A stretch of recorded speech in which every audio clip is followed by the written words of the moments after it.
সুপ্রিয় শ্রোতা, গল্প পাঠের আসর চ্যানেলে শুনতে যাচ্ছেন রবীন্দ্রনাথ ঠাকুর রচিত ছেলেবেলা বইটির দ্বিতীয় পর্ব। আমি ওয়ারা করিম, সাথে থাকুন। আমরা যখন ছোট ছিলাম তখন সন্ধ্যাবেলায় কলকাতা শহর এখনকার মতো এত বেশি সজাগ ছিল না। এখনকার কালে সূর্যের আলোর দিনটা যেমনি ফুরিয়েছে অমনি শুরু হয়েছে বিজলি আলোর দিন। সে সময়টাতে শহরে কাজ কম, কিন্তু বিশ্রাম নেই। উনুনে যেন জলাকাঠ নিবেছে, তবু কয়লায় রয়েছে আগুন। তেল কল চলে না, স্টিমারের বাসেই থেমে থাকে। কারখানা ঘর থেকে মজুরের দল বেরিয়ে গেছে। পাটের গাঁট টানা গাড়ির মোষগুলো গেছে টিনের চালের নিচে শহুরে গোষ্ঠে। সমস্ত দিন যে শহরের মাথা ছিল নানা চিন্তায় তেতে আগুন, এখনো তার নাড়িগুলো যেন দপদপ করছে। রাস্তার দুধারে দোকানগুলোতে কেনা বেচা তেমনি আছে, কেবল সামান্য কিছু ছাই চাপা। রকম বেরকমের গোঙানি দিতে দিতে হাওয়া গাড়ি ছুটেছে 10 দিকে। তাদের দৌড়ের পিছনে গরজের ঠেলা কম। আমাদের সেকালে দিন ফুরোলে কাজকর্মের বাড়তি ভাগ যেন কালো কম্বল মুড়ি দিয়ে চুপচাপ শুয়ে পড়ত শহরের বাতি নেবানো নিচের তলায়। ঘরে বাইরে সন্ধ্যার আকাশ থমথম করত। ইডেন গার্ডেনে গঙ্গার ধারে শৌখিনদের হাওয়া খাইয়ে নিয়ে ফেরবার গাড়িতে সইসদের হৈ হৈ শব্দ রাস্তা থেকে শোনা যেত। চৈত বৈশাখ মাসে রাস্তায় ফেরিওয়ালা হেঁকে যেত। বরিফ! হাঁড়িতে বরফ দেওয়া নোনতা জলে ছোট ছোট টিনের চোঙে থাকত, যাকে বলা হতো কুলফির বরফ, এখন যাকে বলে আইস কিংবা আইসক্রিম। রাস্তার দিকের বারান্দায় দাঁড়িয়ে সেই ডাকে মন কিরকম করত তা মনই জানে। আরেকটা হাঁক ছিল বেলফুল। বসন্তকালের সেই মালিদের ফুলের ঝুড়ির খবর আজ নেই, কেন জানি নে। তখন বাড়িতে মেয়েদের খোপা থেকে বেলফুলের গোড়ে মালার গন্ধ ছড়িয়ে যেত বাতাসে। গা ধুতে যাবার আগে ঘরের সামনে বসে সম্মুখে হাত আয়না রেখে মেয়েরা চুল বাঁধত। বিরুনি করা চুলের দড়ি দিয়ে খোপা তৈরি হতো নানা কারিগরিতে। তাদের পরনে ছিল ফরাসডাঙ্গার কালাপেড়ে শাড়ি, পাক দিয়ে কুঁচকিয়ে তোলা। নাপিতে নিয়ে আসত, ঝামা দিয়ে পা ঘষে আলতা পরাতো। মেয়ে মহলে তারাই লাগতো খবর চালাচালির কাজে। ট্রামের পায়দানের উপর ভিড় করে কলেজ আর আপিস ফেরার দল ফুটবল খেলার ময়দানে ছুটত না। ফেরবার সময় তাদের ভিড় জমত না সিনেমা হলের সামনে। নাটক অভিনয়ের একটা ফুর্তি দেখা দিয়েছিল, কিন্তু কি আর বলবো, আমরা সেই সময়ে ছিলুম ছেলে মানুষ। তখন বড়দের আমোদে ছেলেরা দূর থেকেও ভাগ বসাতে পেত না। যদি সাহস করে কাছাকাছি যেতুম তাহলে শুনতে হতো, যাও খেলা করো গে। অথচ ছেলেরা খেলায় যদি উচিত মতো গোল করত তাহলে শুনতে হতো, চুপ করো। বড়দের আমোদ আহ্লাদ যে সবসময় খুব চুপচাপে সারা হতো তা নয়। তাই দূর থেকে কখনো কখনো ঝর্নার ফ্যানার মতো তার কিছু কিছু পড়তো ছিটকিয়ে আমাদের দিকে। এ বাড়ির বারান্দায় ঝুঁকে পড়ে তাকিয়ে থাকতুম। দেখতুম ও বাড়ির নাচঘর আলোয় আলোময়। দেউড়ির সামনে বড় বড় জুড়ি গাড়ি এসে জুটেছে। সদর দরজার কাছ থেকে দাদাদের কেউ কেউ অতিথিদের উপরে আগিয়ে নিয়ে যাচ্ছেন। গোলাপ পাশ থেকে গায়ে গোলাপ জল ছিটিয়ে দিচ্ছেন, হাতে দিচ্ছেন ছোট একটি করে তোড়া। নাটকের থেকে কুলীন মেয়ের ফুপিয়ে কান্না কখনো কখনো কানে আসে। তার মর্ম বুঝতে পারিনে, বোঝবার ইচ্ছেটা হয় প্রবল। খবর পেতুম যিনি কাঁদতেন তিনি কুলীন বটে, কিন্তু তিনি আমার ভগ্নিপতি। তখনকার পরিবারে যেমন মেয়ে আর পুরুষ ছিল দুই সীমানার দুই দিকে, তেমনি ছিল ছোটরা আর বড়রা। বৈঠকখানায় ঝাড় লণ্ঠনের আলোয় চলছে নাচ গান। গুড়গুড়ি টানছেন বড়র দল। মেয়েরা লুকোনো থাকতেন ঝরোখার ওপারে চাপা আলোয় পানের বাটা নিয়ে। সেখানে বাইরের মেয়েরা এসে জমতেন। ফিসফিস করে চলত গেরস্তালির খবর। ছেলেরা তখন বিছানায়। পিয়ারি কিংবা শঙ্করী গল্প শোনাচ্ছে, কানে আসছে, জোছনায় যেন ফুল ফুটেছে। আমাদের সময়কার কিছু পূর্বে ধনী ঘরে ছিল শখের যাত্রার চলন। মিহি গলাওয়ালা ছেলেদের বাছাই করে নিয়ে দল বাঁধার ধুম ছিল। আমাদের মেজ কাকা ছিলেন এই রকম একটি শখের দলের দলপতি।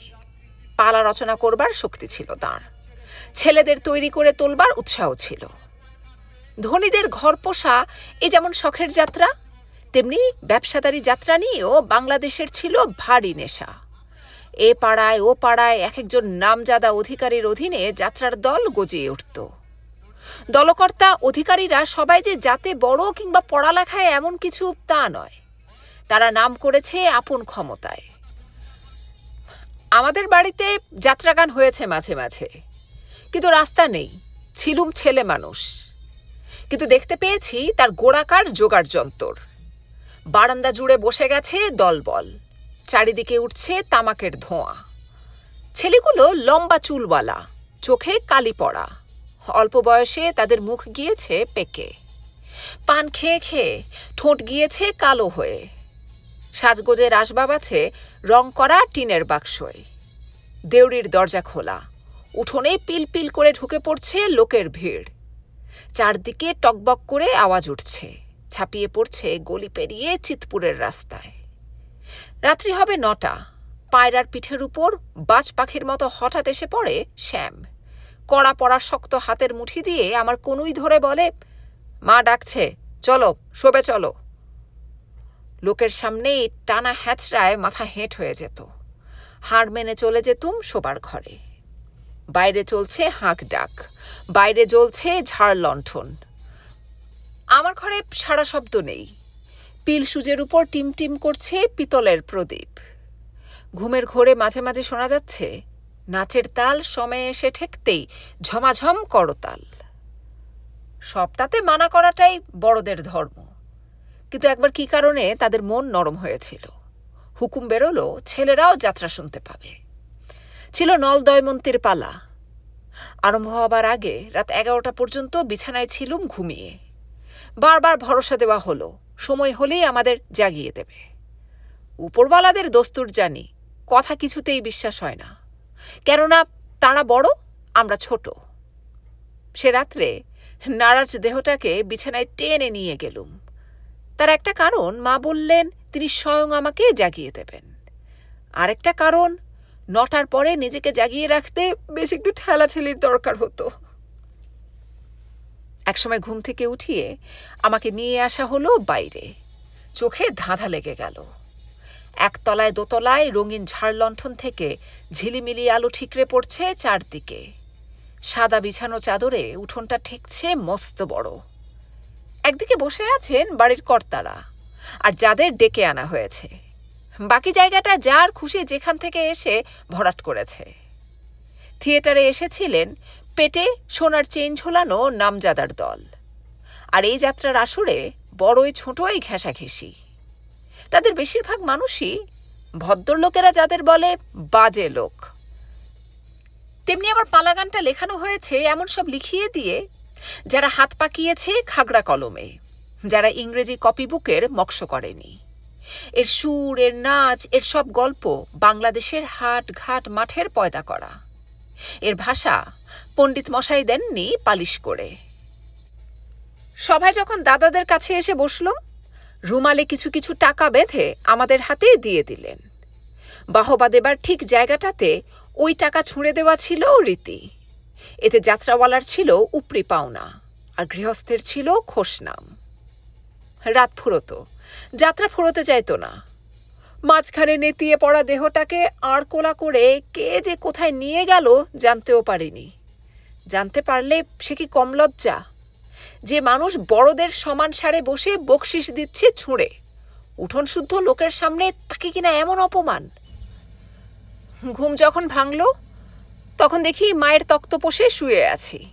বেলা হয়েছে বিস্তর, ঝাঁ ঝাঁ করছে রোদ্দুর। সূর্য উঠে গেছে, অথচ আমি উঠিনি। এ ঘটেনি আর কোনো দিন। শহরে আজকাল আমোদ চলে নদীর স্রোতের মতো, মাঝে মাঝে তার ফাঁক নেই। রোজই যেখানে সেখানে যখন তখন সিনেমা, যে খুশি ঢুকে পড়ছে সামান্য খরচে। সেকালে যাত্রাগান ছিল যেন শুকনো গাঙে কোষ দুকোষ অন্তর বালি খুঁড়ে জল তোলা। ঘণ্টা কয়েক তার মেয়াদ। পথের লোক হঠাৎ এসে পড়ে আঁচলা ভরে তেষ্টা নেয় মিটিয়ে। আগেকার কালটা ছিল যেন রাজপুত্তুর। মাঝে মাঝে পালা পার্বণে যখন মর্জি হতো আপন এলাকায় করত দান খয়রাত। এখনকার কাল সদাগরের পুত্তুর, হরেক রকমের ঝকঝকে মাল সাজিয়ে বসেছে সদর রাস্তার চৌমাথায়। বড় রাস্তা থেকে খদ্দের আসে, ছোট রাস্তা থেকেও। চাকরদের বড় কর্তা ব্রজেশ্বর, ছোট কর্তা ছিল যে তার নাম শ্যাম, বাড়ি যশোর, খাঁটি পাড়া গেয়ে, ভাষা তার কলকাতায়ই নয়। সে বলতো তেনারা ওনারা, খাতি হবে, জাতি হবে, মুগির ডাল, কুলির আম্বল। দমনি ছিল তার আদরের ডাক। তার রং ছিল শ্যামবর্ণ, বড় বড় চোখ, তেল চুকচুকে লম্বা চুল, মজবুত দোহারা শরীর। তার স্বভাবে কড়া কিছুই ছিল না, মন ছিল সাদা। ছেলেদের পরে তার ছিল দরদ। তার কাছে আমরা ডাকাতের গল্প শুনতে পেতুম। তখন ভূতের ভয় যেমন মানুষের মন জুড়ে ছিল, তেমনি ডাকাতের গল্প ছিল ঘরে ঘরে। ডাকাতি এখনো কম হয় না, খুনও হয়, জখমও হয়, লুঠও হয়, পুলিশও ঠিক লোককে ধরে না। কিন্তু এ হলো খবর, এতে গল্পের মজা নেই। তখনকার ডাকাতি গল্প উঠেছিল দানা বেঁধে, অনেক দিন পর্যন্ত মুখে মুখে চারিয়ে গেছে। আমরা যখন জন্মেছি তখন এমন সব লোক দেখা যেত যারা সমর্থ বয়সে ছিল ডাকাতের দলে। মস্ত মস্ত সব লাঠিয়াল, সঙ্গে সঙ্গে চলে লাঠি খেলার সাকরেত। তাদের নাম শুনলেই লোক সেলাম করত। প্রায়ই ডাকাতি তখন গোয়াড়ের মতো নিছক খুন খারাপের ব্যাপার ছিল না। তাতে যেমন ছিল বুকের পাটা, তেমনি দরাজ মন। এদিকে ভদ্রলোকের ঘরেও লাঠি দিয়ে লাঠি ঠেকাবার আখড়া বসে গিয়েছিল। যারা নাম করেছিল ডাকাতরাও তাদের মানত ওস্তাদ বলে, এড়িয়ে চলত তাদের সীমানা। অনেক জমিদারের ডাকাতি ছিল ব্যবসা। গল্প শুনেছি সেই জাতের একজন দল বসিয়ে রেখেছিল নদীর মোহানায়। সেদিন অমাবস্যা, পুজোর রাত্রির। কালী কঙ্কালীর নামে মুন্ড কেটে মন্দিরে যখন নিয়ে এলো, জমিদার কপাল চাপড়ে বললে, হে যে আমারই জামাই। আরও শোনা যেত রঘু ডাকাত, বিশু ডাকাতের কথা। তারা আগে থাকতে খবর দিয়ে ডাকাতি করত, ইতরপনা করত না। দূর থেকে তাদের হাঁক শুনে পাড়ার রক্ত যেত হিম হয়ে। মেয়েদের গায়ে হাত দিতে তাদের ধর্মে ছিল মানা। একবার একজন মেয়ে খাড়া হাতে কালি সেজে উল্টে ডাকাতের কাছ থেকে প্রণামী আদায় করেছিল। আমাদের বাড়িতে একদিন ডাকাতের খেলা দেখানো হয়েছিল।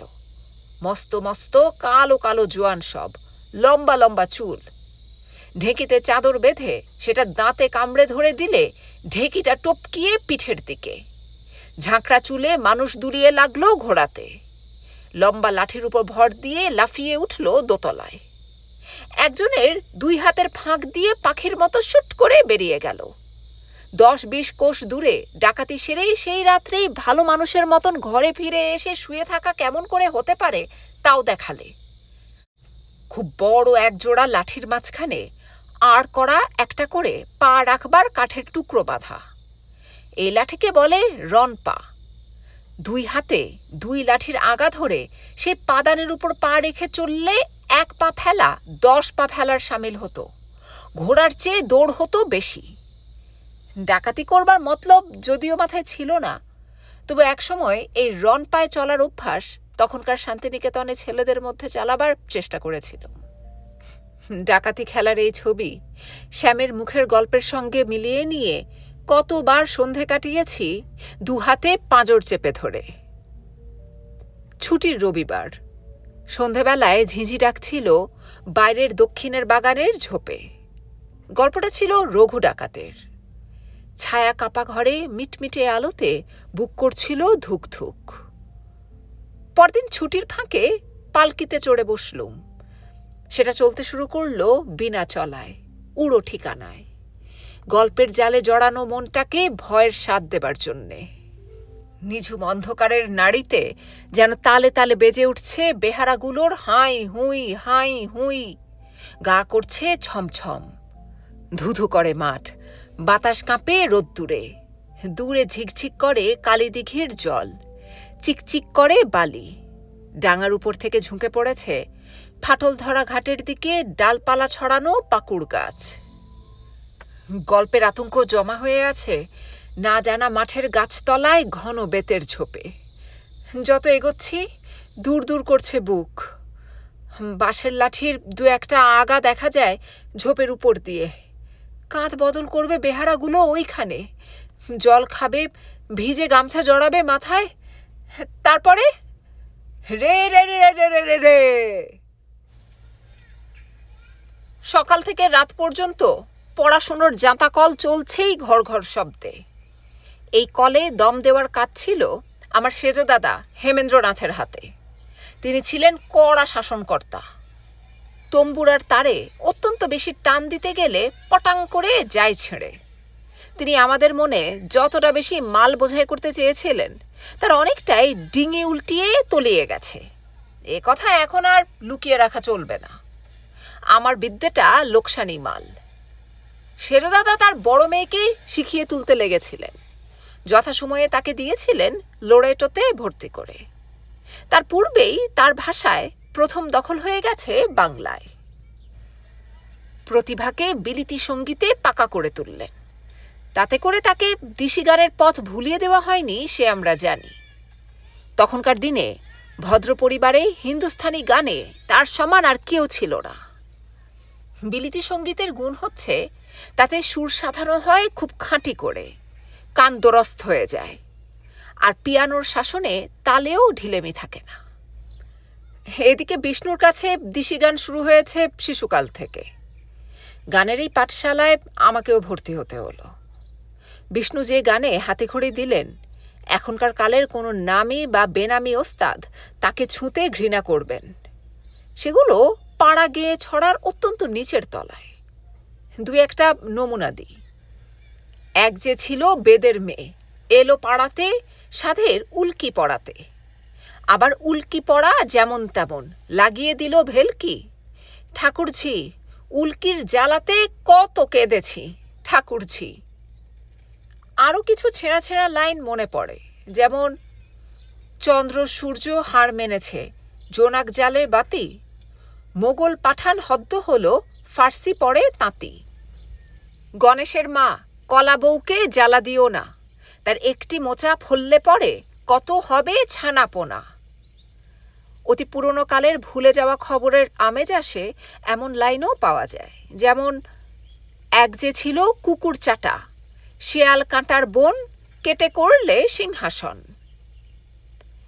এখনকার নিয়ম হচ্ছে প্রথমে হারমোনিয়ামে সুর লাগিয়ে সারেগামা সাধানো, তারপরে হালকা গোছের হিন্দি গান ধরিয়ে দেওয়া। তখন আমাদের পড়াশুনোর যিনি তদারক করতেন তিনি বুঝেছিলেন ছেলে মানুষই ছেলেদের মনের আপন জিনিস, আর ওই হালকা বাংলা ভাষা হিন্দি বুলির চেয়ে মনের মধ্যে সহজে জায়গা করে নেয়। তাছাড়া এ ছন্দের দিশি তাল বায়া তবলার বোলের তোয়াক্কা রাখে না, আপনা আপনি নাড়িতে নাচতে থাকে। শিশুদের মন ভোলানো প্রথম সাহিত্য শেখানো মায়ের মুখের ছড়া দিয়ে। শিশুদের মন ভোলানো গান শেখানোর শুরু সেই ছড়ায়। এইটে আমাদের উপর দিয়ে পরখ করানো হয়েছিল। তখন হারমোনিয়াম আসেনি এ দেশের গানের জাত মারতে। কাঁধের উপর তম্বুরা তুলে গান অভ্যেস করেছি, কল টেপা সুরের গোলামি করিনি। আমার দোষ হচ্ছে শেখবার পথে কিছুতেই আমাকে বেশি দিন চালাতে পারেনি। ইচ্ছে মতো কুড়িয়ে বাড়িয়ে যা পেয়েছি ঝুলি ভর্তি করেছি তাই দিয়েই। মন দিয়ে শেখা যদি আমার ধাতে থাকতো তাহলে এখনকার দিনের ওস্তাদরা আমাকে তাচ্ছিল্য করতে পারত না, কেননা সুযোগ ছিল বিস্তর। যে কয়দিন আমাদের শিক্ষা দেবার কর্তা ছিলেন সেজো দাদা, ততদিন বিষ্ণুর কাছে আনমনাভাবে ব্রহ্মসঙ্গীত আওড়েছি। কখনো কখনো যখন মন আপনা হতে লেগেছে তখন গান আদায় করেছি দরজার পাশে দাঁড়িয়ে। সেজো দাদা বেহাগে আওড়াচ্ছেন অতি গজগামিনী রে, আমি লুকিয়ে মনের মধ্যে তার ছাপ তুলে নিচ্ছি। সন্ধ্যাবেলায় মাকে সেই গান শুনিয়ে অবাক করা খুব সহজ কাজ ছিল। আমাদের বাড়ির বন্ধু শ্রীকণ্ঠবাবু দিন রাত গানের মধ্যে তলিয়ে থাকতেন। বারান্দায় বসে চামেলির তেল মেখে স্নান করতেন। হাতে থাকত গুড়গুড়ি। অম্বুরি তামাকের গন্ধ উঠত আকাশে। গুনগুন গান চলত। ছেলেদের টেনে রাখতেন চারদিকে। তিনি তো গান শেখাতেন না, গান তিনিই দিতেন। কখন তুলে নিতুম জানতে পারতুম না। ফুর্তি যখন ধরে রাখতে পারতেন না, দাঁড়িয়ে উঠতেন, নেচে নেচে বাজাতে থাকতেন সেতার। হাসিতে বড় বড় চোখ জল জল করত। গান ধরতেন, সঙ্গে সঙ্গে আমিও না গাইলে ছাড়তেন না। তখনকার আতিথ্য ছিল খোলা দরজার। চেনা শোনার খোঁজ খবর নেবার বিশেষ দরকার ছিল না। যারা যখন এসে পড়ত তাদের শোবার জায়গাও মিলত। অন্যের থালাও আসত যথানিয়মে। সেই রকমের অচেনা অতিথি একদিন লেপ মোড়া তম্বুরা কাঁখে করে তার পুটুলি খুলে বসবার ঘরের এক পাশে পা ছড়িয়ে দিলেন। কানাই হুঁকোবর্দার যথারীতি তার হাতে তুলে দিল হুঁকো। সেকালে ছিল অতিথির জন্য এই যেমন তামাক তেমনি পান। তখনকার দিনে ভিতর বাড়িতে মেয়েদের সকালবেলাকার কাজ ছিল ওই পান সাজতে হতো রাশি রাশি, বাইরের ঘরে যারা আসতো তাদের উদ্দেশ্যে। চটপট পানে চুন লাগিয়ে, কাঠি দিয়ে খয়ের লেপে, ঠিকমতো মশলা ভরে, লং দিয়ে মুড়ে সেগুলো বোঝাই হতে থাকত পিতলের গামলায়। উপরে পড়ত খয়েরের ছোপ লাগা ভিজে ন্যাকড়ার ঢাকা। ওদিকে বাইরে সিঁড়ির নিচের ঘরটাতে চলত তামাক সাজার ধুম। মাটির গামলায় ছাই ঢাকা গুল, আলবোলার নলগুলো ঝুলছে নাগলোকের সাপের মতো। তাদের নাড়ির মধ্যে গোলাপ জলের গন্ধ। বাড়িতে যারা আসতেন সিঁড়ি দিয়ে উঠবার মুখে তারা গৃহস্থের প্রথম আসুন মশায় ডাক পেতেন এই অম্বুরি তামাকের গন্ধে। তখন এই একটা বাধা নিয়ম ছিল মানুষকে মেনে নেওয়ার। সেই ভরপুর পানের গামলা অনেকদিন হলো সরে পড়েছে, আর সেই হুঁকোবর্দার জাতটা সাজ খুলে ফেলে ময়রার দোকানে 3 দিনের বাসি সন্দেশ চটকে চটকে মাখতে লেগেছে। সেই অজানা গাইয়ে আপন ইচ্ছে মতো রয়ে গেল কিছুদিন। কেউ প্রশ্নও করলে না। ভোরবেলা মশারি থেকে টেনে বের করে তার গান শুনতেম। নিয়মের শেখা যাদের ধাতে নেই তাদের শখ অনিয়মের শেখায়। সকালবেলার সুরে চলত বংশী হামারি রে। তারপরে যখন আমার কিছু বয়স হয়েছে তখন বাড়িতে খুব বড় ওস্তাদ এসে বসলেন যদুভট্ট। একটা মস্ত ভুল করলেন, জেদ ধরলেন আমাকে গান শেখাবেনি। সেই জন্য গান শেখাই হলো না। কিছু কিছু সংগ্রহ করেছিলুম লুকিয়ে চুরিয়ে। ভালো লাগলো কাফি সুরে রুমা ঝুমা বারাখে আজু বাদারাওয়া। রয়ে গেল আজ পর্যন্ত আমার বর্ষার গানের সঙ্গে দল বেঁধে। মুশকিল হলো এই সময়ে আরেকজন অতিথি হাজির হলো কিছু বলে না কয়ে। বাঘমারা বলে তার খ্যাতি। বাঙালি বাঘ মারে এ কথাটা সেদিন শোনাতো খুব অদ্ভুত। কাজেই বেশিরভাগ সময় আটকা পড়ে গেলুম তাঁরই ঘরে। যে বাঘের কবলে পড়েছিলেন বলে আমাদের বুকে চমক লাগিয়েছিলেন, সে বাঘের মুখ থেকে তিনি কামড় পাননি। কামড়ের গল্পটা আন্দাজ করে নিয়েছিলেন মিউজিয়ামে মরা বাঘের হাঁ থেকে। তখন সে কথা ভাবিনি, এখন সেটা স্পষ্ট বুঝতে পারছি। তবু তখনকার মতো ওই বীর পুরুষের জন্য ঘন ঘন পান্তামাকের জোগাড় করতে ব্যস্ত থাকতে হয়েছিল। দূর থেকে কানে পৌঁছত কানাড়ার আলাপ। এই তো গেল গান। সেজ দাদার হাতে আমার অন্য বিদ্যের যে গোড়াপত্তন হয়েছিল সেও খুব ফলাও রকমের। বিশেষ কিছু ফল হয়নি সে স্বভাব দোষে। আমার মতো মানুষকে মনে রেখেই রামপ্রসাদ সেন বলেছিলেন, মন, তুমি কৃষিকাজ বোঝো না, কোনোদিন আবাদের কাজ করা হয়নি।